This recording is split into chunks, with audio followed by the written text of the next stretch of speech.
ஆண்டவராகிய இயேசு கிறிஸ்துவின் நாமத்திற்கு மகிமை உண்டாவதாக. இந்த நல்ல நாளிலே உங்கள் யாவரையும் நான் வாழ்த்துகிறேன். இந்த நாளின் தியானத்திற்கு என்று தெரிந்து கொள்ளப்பட்ட வேத பகுதி லூக்கா சுவிசேஷம் 19ஆம் அதிகாரம் 10ஆம் வசனம். Look chapter 19 verse 10.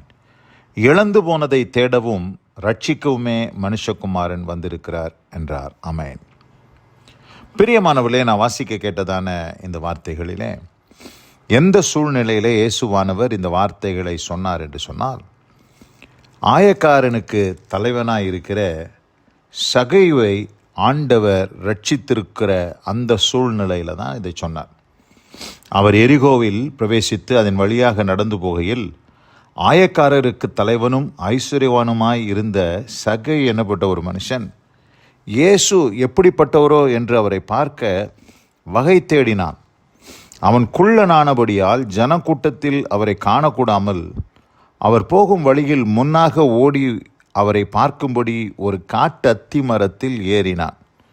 இயேசு அந்த இடத்தில் வந்தபோது அண்ணாந்து பார்த்து அவனை கண்டு, சகையுவே, நீ சீக்கிரமாக இறங்கி வா, இன்றைக்கு நான் உன் வீட்டிலே தங்க வேண்டும் என்றார். அவன் சீக்கிரமாக இறங்கி சந்தோஷத்தோடே அவரை அழைத்து கொண்டு போனான். அதை கண்ட யாவரும், இவர் பாவியான மனுஷனிடத்தில் தங்கும்படி போனார் என்று முறுமுறுத்தார்கள். இங்கே பாருங்கள், ஒரு கூட்டம் முறுமுறுக்குது.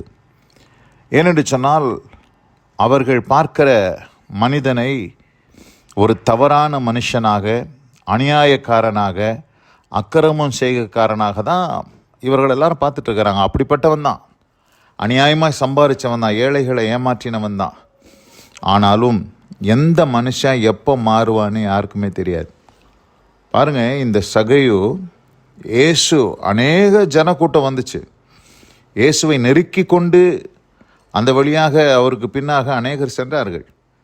ஆனால் இந்த சகையுவுக்கு இருந்ததான ஒரு தாகம், இயேசுவை அவன் காண வேண்டும் என்றிருந்த வாஞ்சை, எப்படியாகிலும் அவனுடைய ஆத்துமாவிலே ஒரு தாகம் இருந்தது. அந்த தாகத்தை தீர்க்கும்படியாக தான் இயேசு கிறிஸ்து அவனை பார்த்து அழைக்கிறார். நீ இங்கே கீழே இறங்கி வா என்று சொன்னார். அவன் இறங்கி இயேசுவை சந்தோஷத்தோடே தன் வீட்டிற்கு அழைத்து செல்கிறான். இதுவரைக்கும் அவன் வாழ்க்கையில் அப்படிப்பட்ட ஒரு சந்தோஷம் வந்ததே இல்லை. எவ்வளோ பணம், எவ்வளோ ஆஸ்திகளை அவன் சம்பாதித்தான், ஆனாலும் அவ்வளோ சந்தோஷம் அவனுக்கு வந்ததில்லை. இயேசு கிறிஸ்துவை சந்தோஷத்தோடே தன் வீட்டிற்கு அழைத்து சென்றான். அழைத்து சென்ற பொழுது அதை கண்ட யாவரும், இவர் பாவியான மனுஷனிடத்தில் தங்கும்படி போனார் என்று முறுமுறுக்கிறாங்க. ஆனால் இயேசு கிறிஸ்து அவனோடு போனதின் நோக்கம், அந்த இழந்து போன அந்த ஆத்மாவை தேடும்படியாக, ரட்சிக்கும்படியாக இயேசு கிறிஸ்து அந்த இடத்துக்கு கடந்து செல்கிறார். சில நேரங்களில் பிரியமானவர்களே, சபையில் கூட சில பாவியான, அக்கிரமம் செய்கிற, அநியாயம் செய்கிறவர்கள் சில நேரத்தில் வந்து உட்காருவாங்க. அவங்க பார்த்திங்கன்னா சமுதாயத்தில் அவங்களுக்கு ஒரு பெரிய லேபிளே எழுதி ஒட்டியிருப்பாங்க, இவன் அக்கிரமக்காரன், ரவுடி, மோசமானவன் அப்படின்னு சொல்லி. ஆனால் எல்லாருமே அவங்கள சபைக்குள்ளே வரும்போது அவங்கள பார்க்குற கண்ணோட்டமே பார்த்திங்கன்னா, இவன் ஒரு மோசமானவன், இவன் அக்கிரமக்காரன், அநியாயக்காரன், ஊரை ஏமாத்தினவன் அப்படி தான் பார்ப்பாங்க. ஆனாலும் அவனுக்குள்ளே இருக்கிற கன்விக்ஷனை, அவனுக்குள்ளே இருக்கிற உணர்வை யாருமே பார்க்க முடியாது. தேவன் ஒருவர் தான் பார்க்குறார்.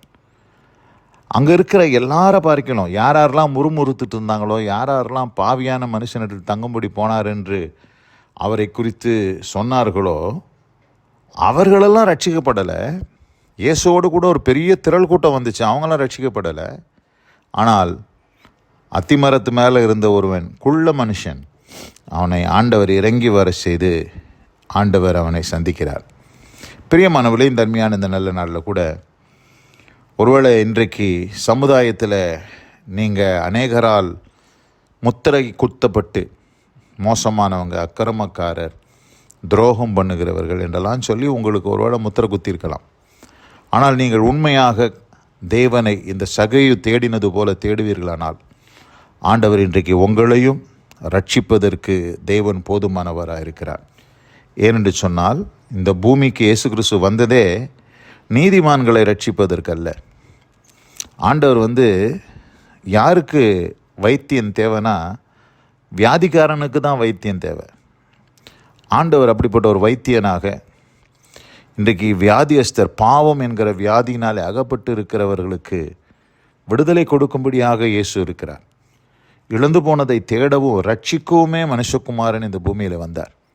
அப்படிப்பட்ட ஒரு ஆத்துமாவாக இந்த சகையுவை தேவன் கண்டு ஆண்டவர் அவனுடைய வீட்டிற்கு அவனோடு செல்லும் பொழுது என்ன நடந்தது? 8ஆம் வசனத்தை வாசிக்கிறேன். சகையு நின்று கர்த்தரை நோக்கி, ஆண்டவரே, என் ஆஸ்திகளில் பாதியை ஏழைக்கு கொடுக்கிறேன். நான் ஒருவனிடத்தில் எதையாகிலும் அநியாயமாய் வாங்கினது உண்டானால் நாலத்தனையாக திரும்ப செலுத்துகிறேன் என்றார். இயேசு அவனை நோக்கி, இன்றைக்கு இந்த வீட்டுக்கு ரட்சிப்பு வந்தது, இவனும் ஆபிரகாமுக்கு குமாரனாய் இருக்கிறான் என்றார். பிரியமானவர்களே, இந்த அருமையான இந்த நல்ல நாளிலே அங்கே போகிற வழியில் தானே அங்கே ஒரு மனம் திரும்புதலுக்கு ஏற்ற ஒரு கனியை அங்கே சகையு செய்ததை நாம் பார்க்கிறோம். அதுதான் உண்மையான மனம் திரும்புதல். அந்த மனம் திரும்புதலுக்கு ஏற்ற ஒரு கனியை கொடுத்தான் ஆண்டவர். அப்படிப்பட்ட ஒரு ஆத்துமாவை தான் தேடி வருகிறார். இன்றைக்கு ஆண்டவருடைய கண்கள் உங்கள் மேலேயும் பட்டு இருக்கிறது. நீங்களும் ஆண்டவருக்கு தேவை என்பதை அறிந்து, ஒருவேளை உங்களை உலகம் பலவிதமாக உங்களுக்கு பேர் சுட்டி முத்திரை குத்தி உங்களை பாவி, அக்கிரமக்காரன், அநியாயக்காரன் சொல்லியிருக்கலாம். ஆனால் ஆண்டவர் உங்களை நேசிக்கிறார். ஆண்டவர் உங்களை வேறே கண்ணோட்டத்தோடு பார்க்கிறார். உங்களை ஒரு ஆத்துமாவாக தேவன் பார்த்து கொண்டு இருக்கிறார். இந்த நாளிலே ஆண்டவரிடத்தில் நீங்கள் அர்ப்பணிப்பீர்களானால் நிச்சயமாக ஆண்டவர் உங்கள் வாழ்க்கையும் இந்த சகையின் வாழ்க்கையை மாற்றினது போல மாற்றுவதற்கு போதுமானவராக இருக்கிறார். தர்மியான இந்த நல்ல நாளிலே இந்த வசனம் கேட்ட உங்கள் ஒவ்வொருவரையும் கர்த்தர் தாமே ஆசீர்வதித்து காப்பாராக. God bless you all. ஆமென், ஆமென். நாம் ஜெபிப்போம். எங்கள் அதிகமாய் நேசிக்கிற எங்கள் அன்பின் பரலோக பிதாவே, இழந்து போனதை தேடவும் ரட்சிக்கவுமே மனுஷகுமாரன் வந்திருக்கிறார் என்ற வார்த்தையின்படி இயேசுவானவர் இந்த பூமியிலே வந்ததின் நோக்கமே இப்படிப்பட்ட மனுஷர்களை தேடிதான் நீர் வந்திருக்கிறீர் என்பதை அறிந்து, ஆண்டவரே, அப்படிப்பட்ட மனிதர்களை நாங்களும் கண்டம் பண்ணி விடாதபடி, நிராகரித்து விடாதபடிக்கு ஆண்டவர் யாரை வேண்டுமானாலும் ரட்சிக்க கூடும் என்பதை நாங்கள் விசுவாசித்து அவர்களுக்காக ஜெபிக்க கர்த்தர் நீர் எங்களுக்கு கிருபை செய்வீராக. இந்த வார்த்தைகளை கேட்ட ஒவ்வொருவரையும் கர்த்தர் தாமே ஆசீர்வதித்து அப்படிப்பட்ட அனுபவத்துக்குள்ளாக வழி நடத்துவாராக. இயேசு கிறிஸ்துவின் வல்ல நாமத்தில் பிதாவே, ஆமென், ஆமென்.